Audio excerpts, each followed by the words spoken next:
Footage news show Ukrainian troops brutally destroyed Russian soldiers in front lines Avdiivka. Ukraine attempted to break through the lines of invading Russian forces in 2023 in the east of the country, as the West stepped up the supply of heavier weapons and advanced missile systems. However, neither side appears able to make a significant breakthrough, and there is little sign that Kyiv and Moscow are prepared to negotiate a peace deal.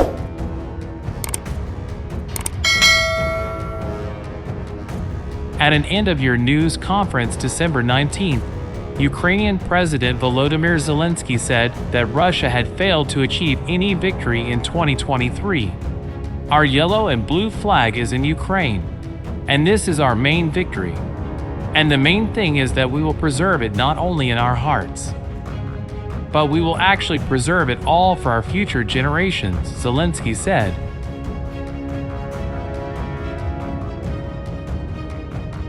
The conflict has intensified into a war of attrition at huge cost to both sides. A declassified U.S. intelligence report published earlier this month estimated that some 315,000 Russian troops had been killed or injured, nearly 90% of the personnel it had when the conflict began, according to. Ukraine does not release figures relating to its losses, but an August report in the New York Times citing U.S. officials put the Ukrainian death toll then at close to 70,000.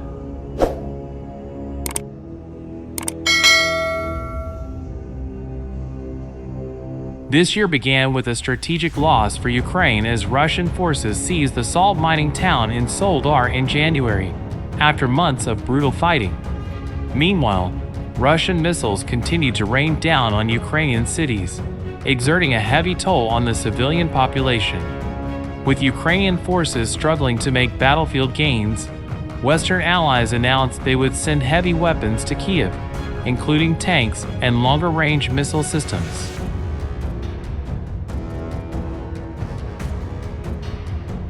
Ahead of the first anniversary of the war in February, U.S. President Joe Biden made an unannounced visit to Kyiv. He said Russian President Vladimir Putin had been wrong about Western commitment to Ukraine. He thought he could outlast us. I don't think he's thinking that right now, Biden told the crowd in Kyiv.